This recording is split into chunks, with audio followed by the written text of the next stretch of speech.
14. So it's just hitting 12. So I'm going to go ahead and start. Okay.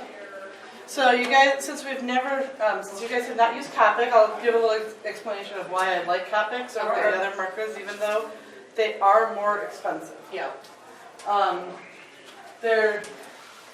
Most of the other markers are not refillable. And if you damage them, they're toast. Yeah. Like, you just gotta go buy a new one. You're out of luck. Well, with Copics, I left this one a little dry this weekend on purpose, so I can fill it for you guys. So I've got a jeweler's scale here. Okay. We do not call it the other name. It's a jeweler's scale. You guys can see it over there. It's a jeweler's scale there. It goes to the 0.1. That's all you need it to go to. Okay. And you make sure it's all zeroed out. A marker with both caps and both, like all the ends, should weigh 14.6. This one is weighing up at 13.7, so it's a little dry. I don't bother to refill them until they're under 14. Okay. So when you take off both caps, you want to refill with the chisel edge. Okay. Because this one, there's a hard core and a soft outside, and it damages easier. But this is just felt, a solid piece. So you get the tweezers, and you can take it off your hands. It's not a big deal. You'll get marker on your hands. If you were refilling a bunch of markers, you might transfer the ink from one to the other. Okay. It will bleed out if it's just a little bit of ink. But I'll tell you in a bit what you have to do when you refill it with the completely wrong ink. So, Oh, good. That's fixable. it's fixable. It's usually not worth it. Right. So, I mean, different people are going to have different values of what worth it is, though. So, Right. if you're here for the marker, come on in. So, it weighs at 8.6. It's going back to 8.6, 8.7. You want it to go up to 9.3 when you're filling it. This information is available on both my website and also if you just Google it, Okay. it'll come up. But so 9.3 is what you want it to weigh with the marker off, the lids off. Now when I'm filling, I like to put my caps and the lid to the refill together so that it's obvious. So you know. And if I was refilling most of my markers, I'd be wearing just like latex or plastic gloves of some sort. Only because when you get it all over the place, the black or the red will take days to come out of your skin, even though it kind of, like you can use rubbing alcohol and hand sanitizer to remove these things. But those two colors, the pigment just stays behind pretty much. Red is like notorious across almost all medium. Yeah. Once the pigment red gets onto the paper or your skin, it's just Now to me, that's a mark that you've been working with your markers. Like it's an artist's badge, but I know some people don't really like it. Yeah. So you just drip it right into the end. And it's like 8.9 now.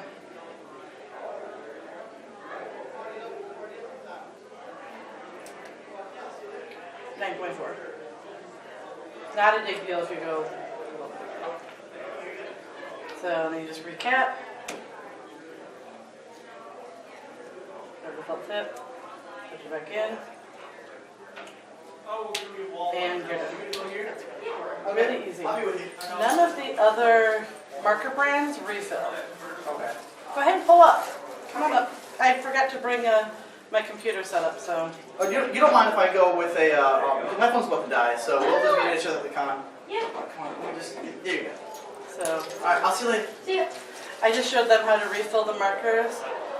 It's really simple, but basically you're able to refill these. Also, this is, I'll pass it around. That is a tip. That is the other end tip. You can replace all the tips.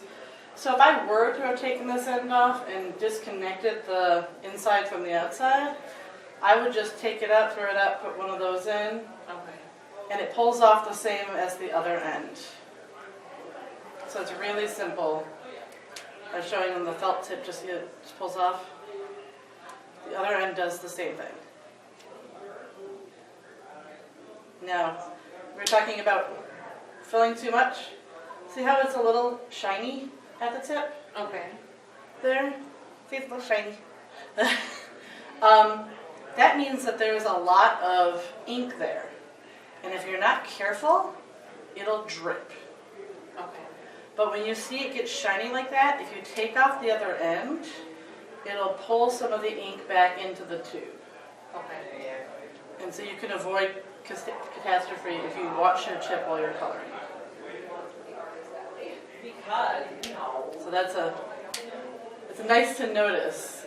Now when it does inevitably drip on you, which will happen, because life, Yeah. there are other techniques to fix it a little within a certain amount of boundaries, and I'll cover those when I get to the markers used for that. Okay. So now we're going to talk a little bit about the blending techniques. You see this lovely marker? Go ahead and pass it around. Look at the name on the tip of that marker. Oh, nice. Pass it around.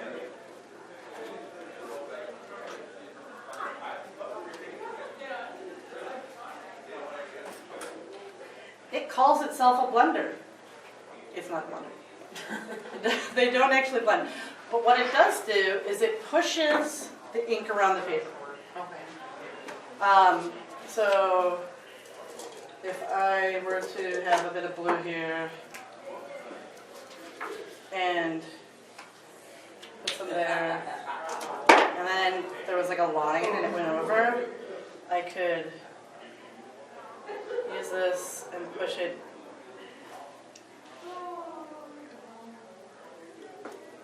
And you can see how the ink's moving. Oh, that's really cool.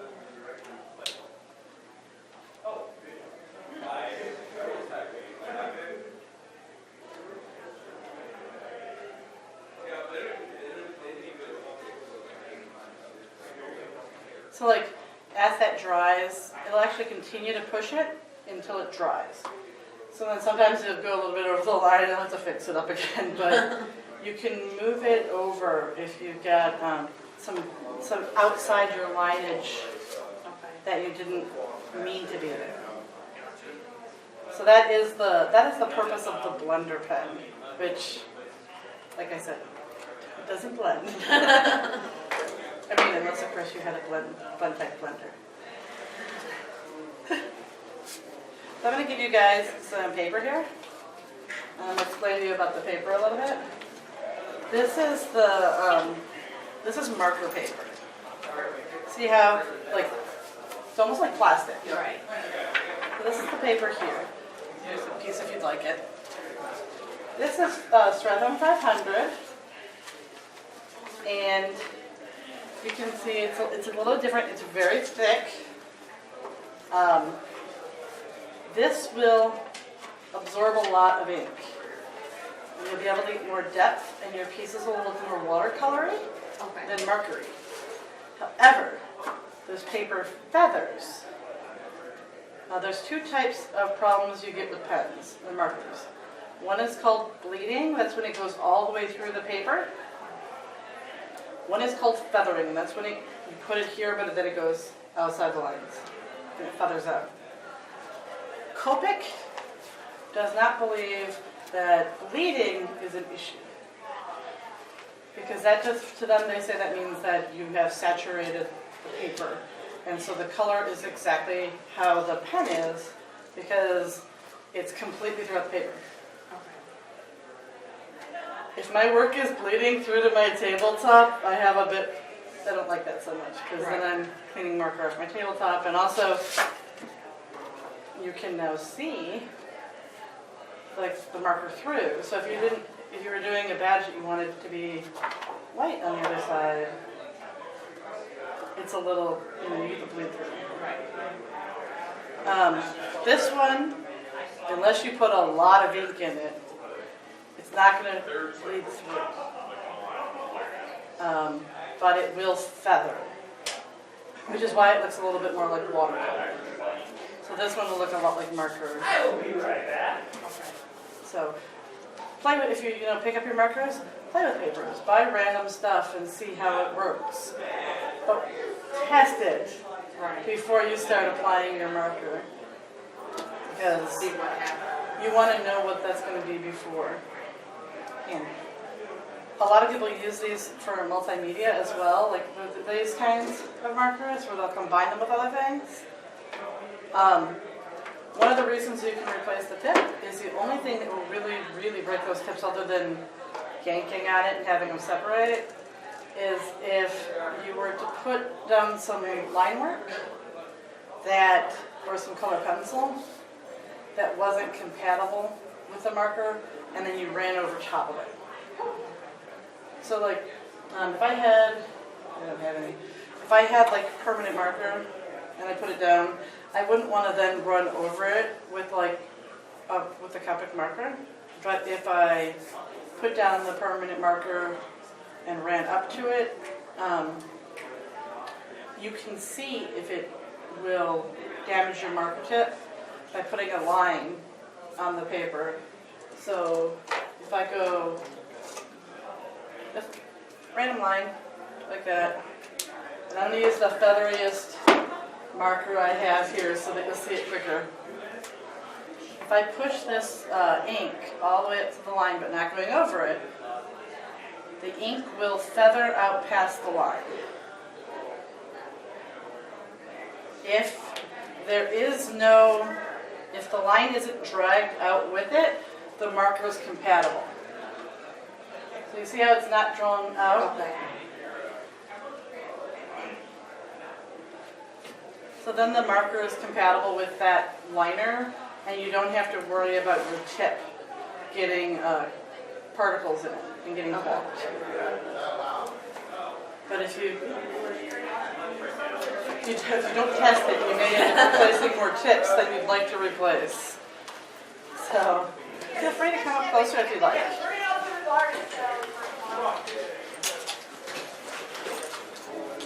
I was just showing them, this is marker paper, and that's the color pencil, or that's the Stratham 500.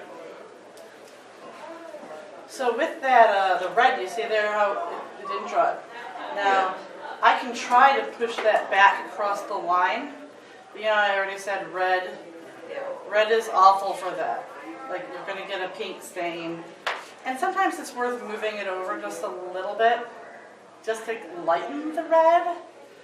But if I have that line again, and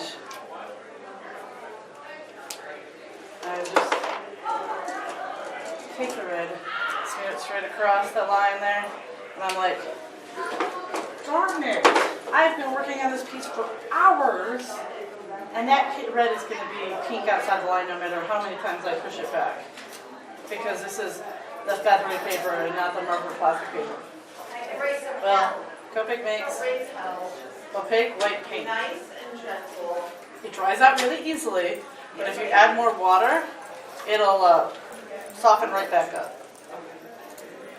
And just get out your paintbrush, and then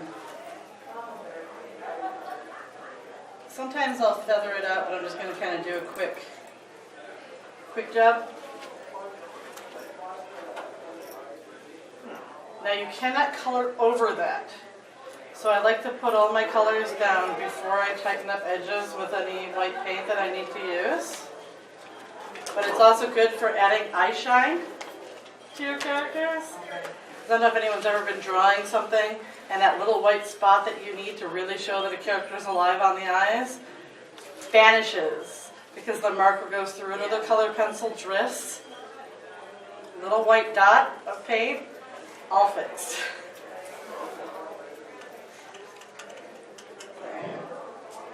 I'm going to show you the blending techniques, which is what the panel's named after. So you saw the panel name Making the Marker's Kiss. One of their biggest techniques with the Copic markers is that I can take this yellow marker and blue-green marker. And I can take this and put this right on the tip. Paint it right on there. You're giving me a panic attack. Gives everyone a panic attack the first time. And then I go through.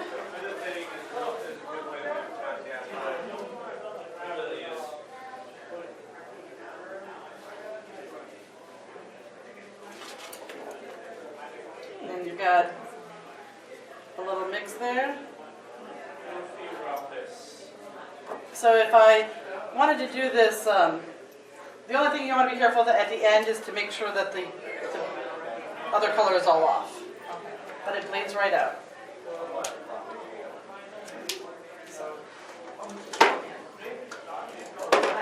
So if I wanted to say, I want a pink flower, but I want it yellow in the center towards where it's orange, where its tip is. There's two different ways I can do this.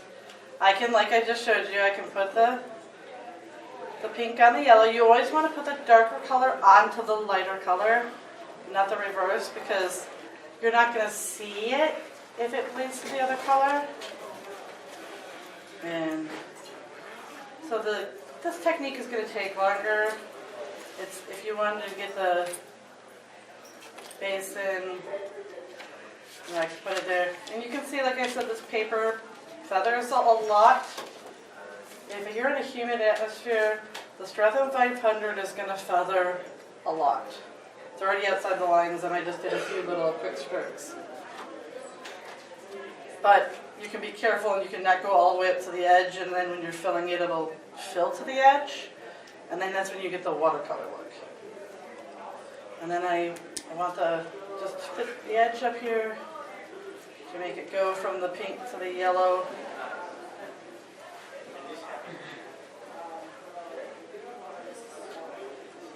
And of course, because I'm doing a quick job, it doesn't want to look as nice as you can possibly make it.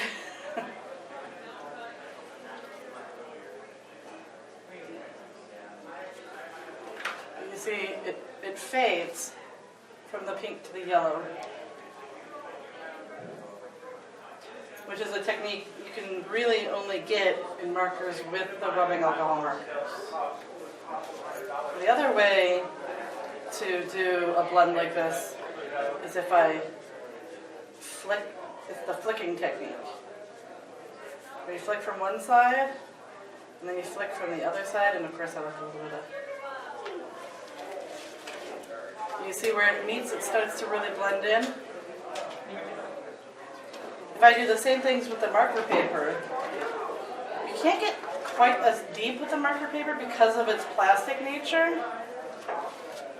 But it also does the blending techniques a little quicker and easier because it just sits on the top of the paper. So I didn't have to hit it as many times. But like I said, you're going to see everything through the other side with the marker paper. So it really depends what you're doing, what you're working on, if you want this or this. Also with the markers kissing one, you're going to get like a cleaner transfer there. If anyone needs to come up and see things closer, feel free. And then there's a third blending technique, which is more used when you're blending from like a shadow to a dark, like a light part to a dark part. So I got this cookie here. I'm just going to grab some brown, so it may not be a perfect cookie. All cookies are perfect. Except for the oatmeal raisins. You don't talk about those. Those are cookies. So with the eye shine kind of big, I kind of want the sun to be coming. I'm going to put the light source from like kind of this upper corner, so that this will be the lightest part. So I just go ahead and throw in here, and I'm going to go right over the eye because I'm going to make that dark black, so it's not going to matter. Go right over the eye there with where I want my highlight shadow, and it's the E31. E in Copic is your earth tones. And I'm going to use E35 to go to my shadow over here. Copic markers are numbered for color selection. So any of the markers here, if I have like B14, B16, B18, that's your highlight, your midtone, and your shadow. You just want to make sure there's at least 2 numbers between it. And you can also jump from, like, if you had B14, B24, B34 would do the same thing. Because I always forget which one's which there. The first number refers to the saturation of the color, and the second refers to the gray tone. So it's grayer if it's the second number is higher, and it's got more of the color like B1, B41,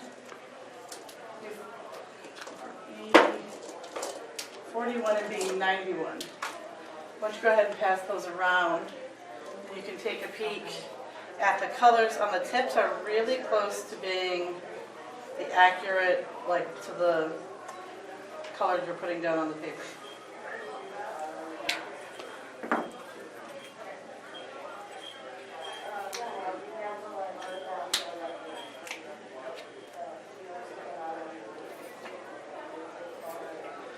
So the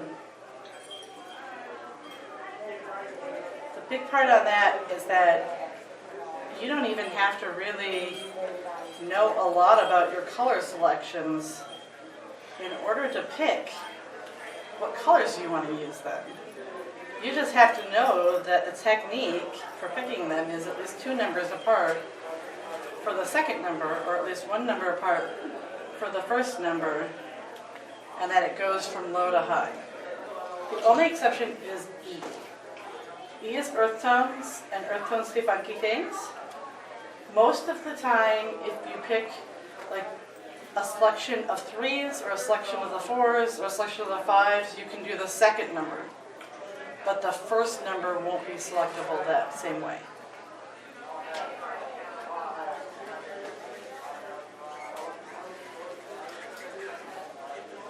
Now, I wanted to show you that I went right over the eye there.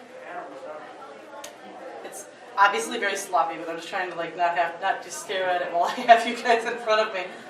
The reason I did that is I'm just going to take this special dark black, go right over that.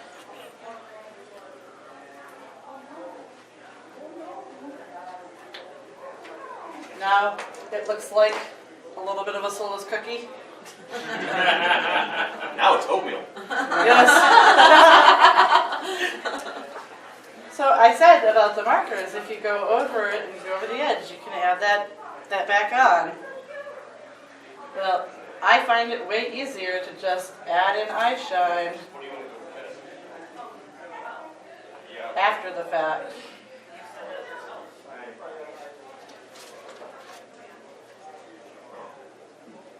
And it went from being a bit of a soulless cookie, oatmeal, to having some spirit again.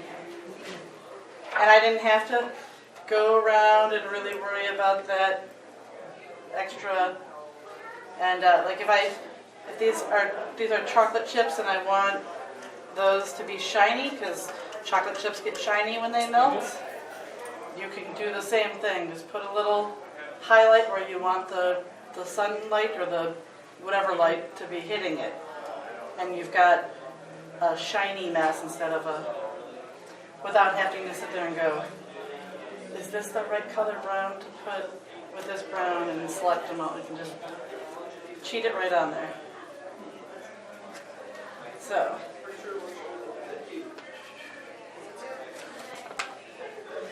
while you're doing this, it's very important to keep your surface clean.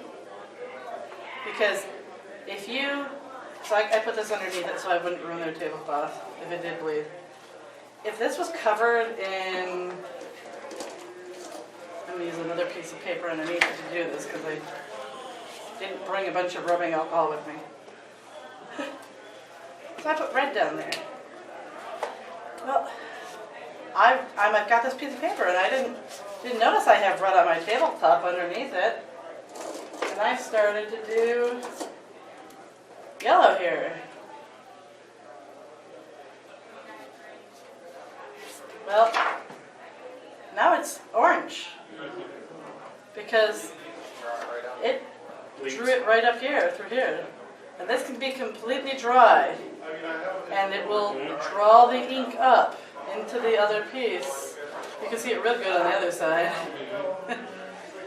And bleed right through, and you've just spent however long, and you're starting over because that's going to be a real hard thing to fix. You might be able to change your color and fix it that way by just playing with it like, oh, well, maybe I meant to make that orange. Let's grab that orange. It's not a mistake. It was intentional. There are happy mistakes. You'll be a happy little orange. Happy little orange. And that'll happen there like that. So I figure you guys want to know about fur, drawing fur. Well, first, your outline alone will change a lot about how fluffy an animal is. If I just draw like a circle with ears and no fluffy, well, that's kind of a kitty. It's really bad. You know, you'd look at that and go, yeah, my 5-year-old drew a cat. Is that a fluffy cat? Not really a fluffy cat. So you want to make sure with the outline that you've done your fluffiness there. Especially with how smooth the marker is, because it goes on, and because of the way that works, with being able to draw it right through, it blends those corners in together. And especially once you go over it again and again and again, getting your blending right. And you can just see I dragged the black outside because it wasn't fully dry. But you're going over that, and you're getting it. Well, now you don't see where that joined so much, because I'm just doing it really quick here. You see a little bit of it, but you don't see that joined so much. Well, so you've put down your fur, and then you put down your side, your second color, and your third color for your darkest parts of the fur. And you've gone over it because you wanted it to be all colored and pretty and blended up. Well, now I don't have fur. Well, you wanted to add some fur lines? I got a bit of a darker color, so it's 37.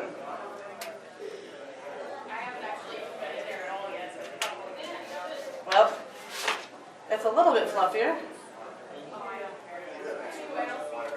And then I grab my blender pen. We discussed this a little bit at the beginning. It's not a blender pen. It pushes the ink around the paper. We don't know why Copic calls it a blender pen. I assume it's a translation error. But it pushes ink. It doesn't smooth it around and make the colors blend together. So if I were to take the other side in that shadow area and go ahead and pass it around, you can see that side lightening up there? That's cool. Because it's pushing the ink out of that area. So you're getting a little bit of fur mark there.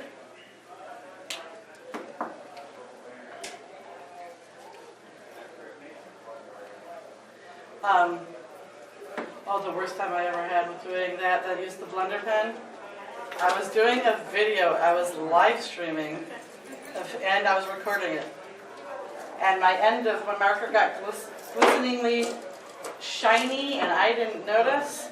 And I had a nice big, it's the very last thing I was putting in my darkest shadows. And I had a beak. And in order to not have to sit here and hold it so that it, splits. Suddenly, I had not a beak. And I used my blender and I pushed it back over and I spent a lot of time and I still ended up eventually trashing it and redoing it. But I showed them a little bit with the red. You can already see it's moving over. Moves over for you a little bit. You can fix a bit of it. But so once you've got the light lines and the dark lines, and you've let it dry a little bit so you know where you need it.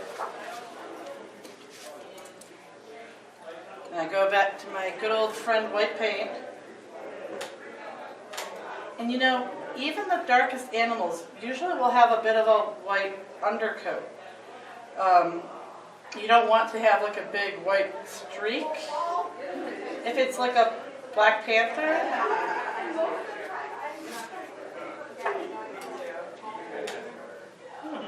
but you don't have perfect fur, but you can see the beginnings of how that would work to get a highlight on there, to get it to look a little bit fuzzier.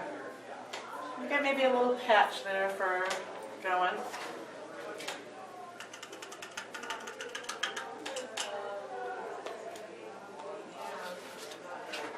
Then let me look at this and also think, do you guys have any questions so far?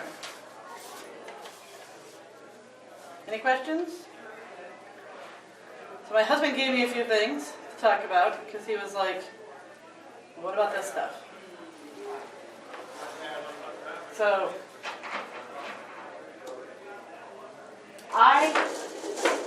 Comic does have a system, an app, but it's not shareable and I find it hard to use. So I went out and printed their list off of their website of all their markers. And every time I buy the marker, I fill it in. And I put it there. And it's a nice little, I can look at that and see where I'm missing colors and where I'm missing sections. But like I said, because you can blend it so much, you don't have to have every marker. In fact, if I was really pressed for cash, I would buy just the neutral grays here. And I'm going to put a few on. I'll show you guys. So I put neutral gray 2 on first. That's my lightest color. So you're going to want to remember when you go to put on your color on top of the neutral gray that you're using something that won't completely overpower your neutral gray 2. So I'm going to go with yellow 4. So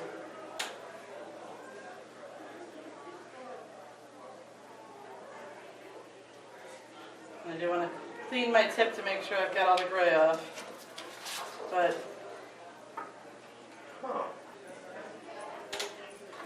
it's not like the perfect answer, but when you're first starting out, if you just really want to try them out, get a set of one of the grays. I say neutral because that you can use it with any of the other colors. So if I'm using a brown or a red or a purple, or it doesn't matter. Whereas if you're using cool gray, you don't want to mix it with a warm color. So I wouldn't want to put cool gray with a warm red. Most reds are warm. The only time they're cold is when they're like the purple red. So, and then I promised her I would tell you what to do if you've mixed your markers, if you filled your markers incorrectly. Now, I have learned that most of the time, I don't have the patience to do this anymore, and I just buy the new marker. But it's $6 to $8 per marker, and you've just filled your C7 accidentally with your W7. Warm gray 7, cool gray 7. Not the same color.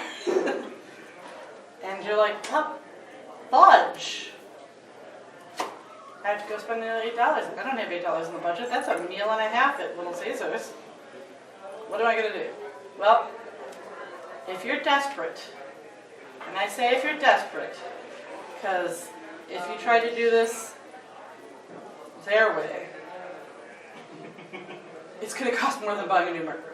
Because their way is to flush it completely through with the blender fluid. And because when you buy refills, you can buy a huge thing of blender fluid. Because you will use it all the time. So when you're refilling it, just buy the new one. Me and my husband did the math. And I love Copic, and I will never ever leave Copic markers. But the ink in the Copic marker is the same cost per ounce as the Belvini 18-year-old double barrel scotch. Damn. So, That sounds delicious. yes, I'm going for the scotch. I can't go through it as fast as my husband can go through scotch, but it is the same cost.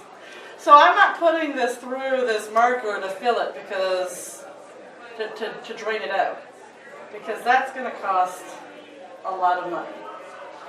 However, if you pull off the ends and you pull out the tip, now if this has got the other color in it, just replace it. Like I said, these are easily replaceable and way cheaper than the refill marker. You're going to get like several for a few bucks because they're felt. And then if you're doing it their way, you're going to pour the blender fluid in, drain it out till it's clear, let the marker completely dry out, and then refill. Because this is the base for all the colors. So this is their base color. However, these are rubbing alcohol based.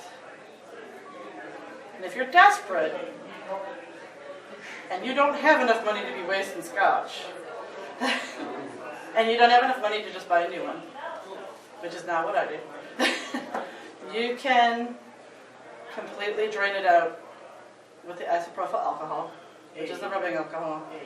Again, wait until it bleeds clear, and you really have to wait several days while it dries.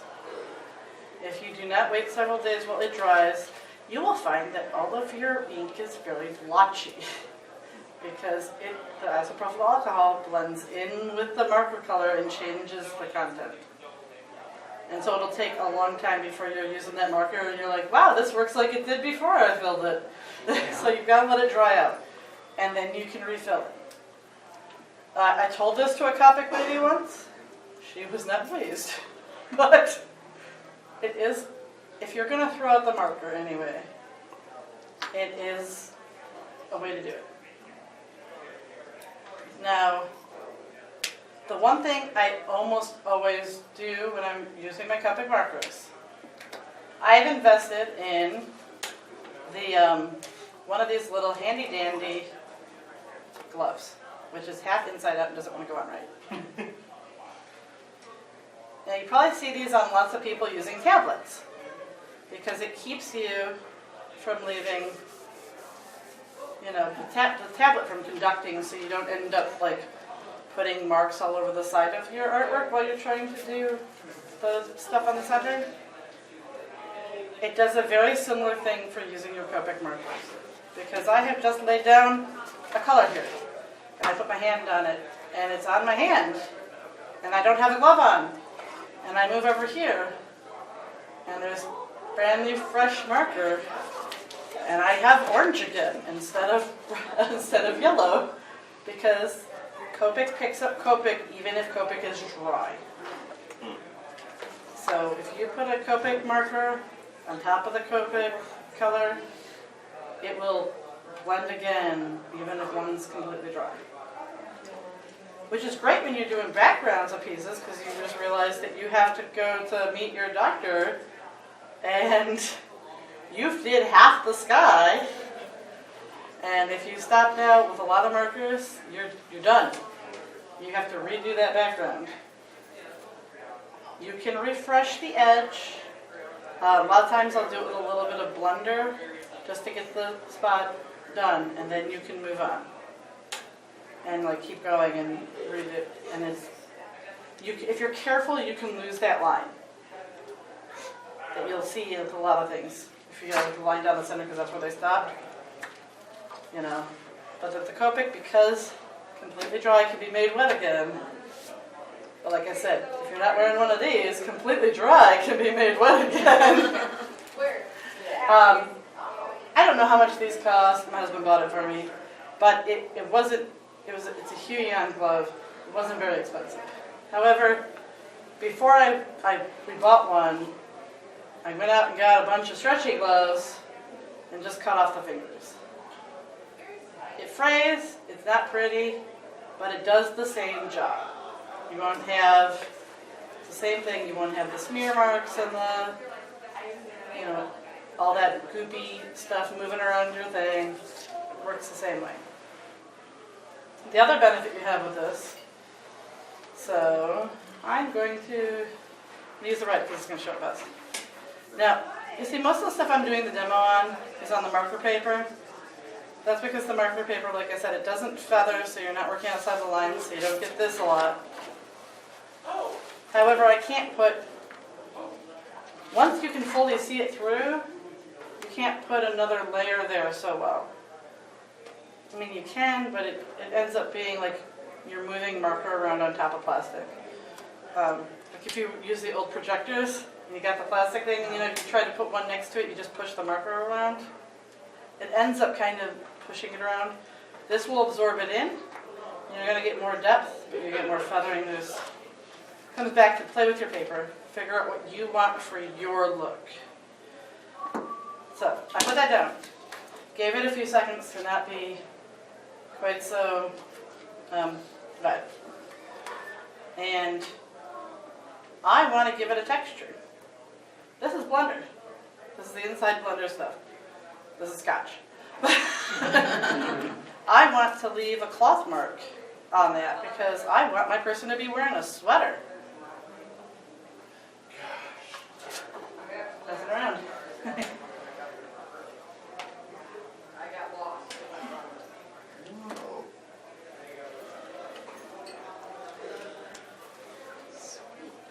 So now you have sweater mark. And can you imagine how long you'd be doing that with a color pencil? Like, you'd be doing that for hours. The light, the dark, the little edges, the spritz, plop. Leaves the mark on there. You could do the same with denim. I've used paper towel to leave a mark on there. And you're, you know, now you've got sweater. With the isopropyl alcohol, what percent do you use? Like 50, 70? When I'm cleaning out a marker, if I've gotten just the desperate I need to clear it, I just go for the purest thing I can find. So like 90? Yeah. Okay. But for that, is it the same? So this is the actual blender that I use. I haven't much tried it with the alcohol. Probably should get around to trying it. If you try it, let me know. And when I get around to trying it, I'll let you know. Because most of the time that I've been going for this, I've been like in a project, and I haven't been wanting to try a new thing yet. But yeah, I'm gonna have to try that soon. But it should work. There's no reason it shouldn't. But this is not like their stuff. It's rubbing alcohol based, which is why I can clean a marker that way. But it's not rubbing alcohol. Okay. However, hand sanitizer. I was telling you, if you're not cleaning your clean surface, you're going to get orange instead of yellow and red.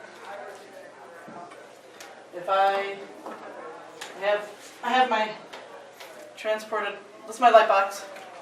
It's here again. It's really awesome. I highly recommend it. I got some blue there on my light box. And just like using, have you ever seen the videos? There's a video with like someone did a hate crime and they wrote with permanent marker on plastic.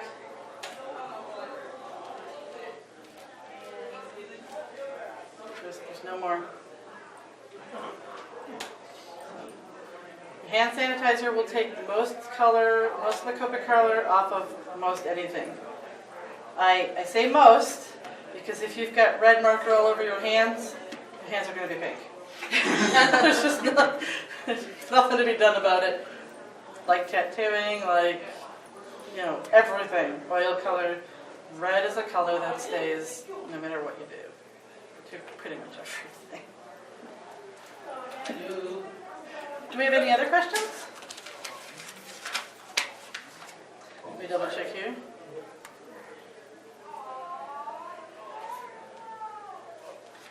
So, one last thing. As I started to show you here, I put the light on and then I kind of throw the dark in. When you're doing your color blending, if you want that smooth color blend, you're going to put your light. You can put your shadow on and then your medium, or you can do your medium and then your dark. It's going to depend on how much ink your paper will absorb. But you go back and forth between your light and your dark and your light and your dark until you get the blend you want. With note that if you have line work and you want to stay inside that line, it'll eventually feather outside the lines, so you want to be careful with that. So that's like when I was showing you the first step when I did the fur, when it was all light and one complete color, even though it has that dark area and a light area, it was like a slide. I went light, medium, dark, light over the top again. With the marker paper, that's all you need. With the Strathhome, like when I showed you the pedal here, you're going to have to go back and forth until you get the blend you want, because this is more like it's thicker.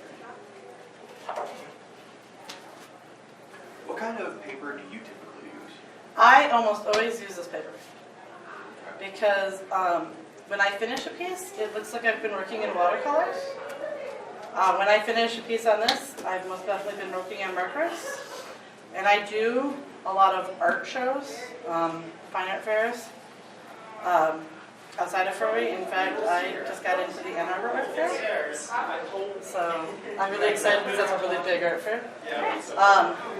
You want the people buying them want the color, like the watercolor look. They like the soft edge. However, if you're doing anime, you want to use the marker paper because that's the look that the anime is going for. And this paper was actually designed for anime. Actually, so were the markers. These were originally designed for anime.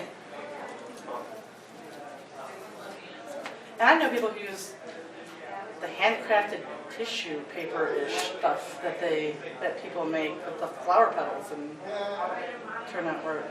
I couldn't do that. My work would be, I would dissolve the paper in 2 seconds. My hand's not light enough for that. Any other questions? So you use watercolor paper for a watercolor look and marker paper for a marker look?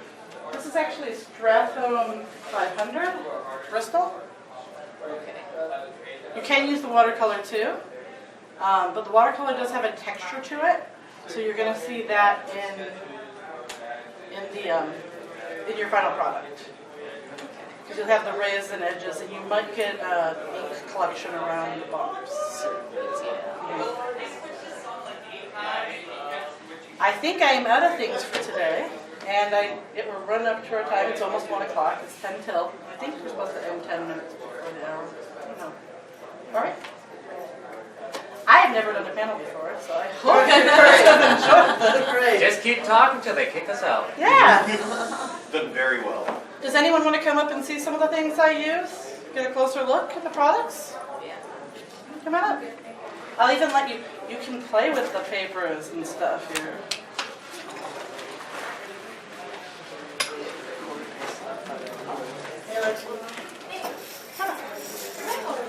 Play with things. They're